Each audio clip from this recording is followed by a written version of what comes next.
আসসালামু আলাইকুম। শীতকালীন একটি জনপ্রিয় ফল বেল। এটা আমরা আজকে মাখা করব।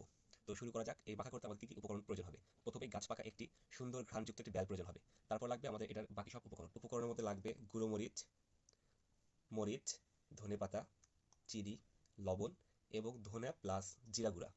এর সঙ্গে লাগবে খাঁটি সরিষার তেল। তো দেখা যাক এখন আমরা বেলটা ভর্তা করার জন্য এখানে একটি বাটিতে গাছ পাকা একদম সুঘ্রাণযুক্ত একটি বেল নিয়ে নিলাম। এটা চামিচ দিয়ে এখন বাটিতে প্রসেসিং করব।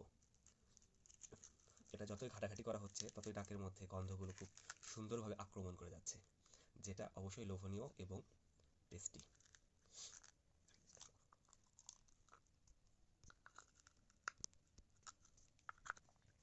আমরা এখানে অলরেডি বেলের সবটুকু অংশ বাটিতে তুলে নিয়েছি।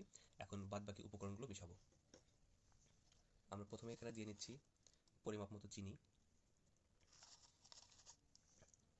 তারপর পরিমাণ মতো খাবার লবণ, সঙ্গে ধনিয়া, কাঁচা ধনিয়া, এখানে থাকছে ধনিয়া গুঁড়া এবং জিরা গুঁড়া মিক্সচার, পরিমাণ মতো গুঁড়া মরিচ, আর সঙ্গে এটার স্বাদটাকে দ্বিগুণ এবং স্পাইসি করার জন্য একদম কাঁচামরিচ।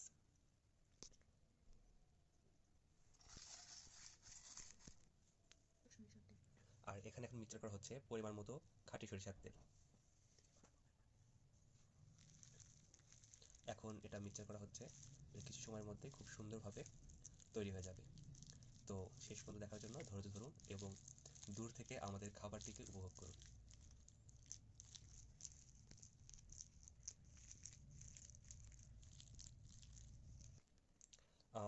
অলমোস্ট আমাদের বেল মাখাটা তৈরি হয়ে গেছে। তো সময় লস করে লাভ নাই। বিসমিল্লাহ।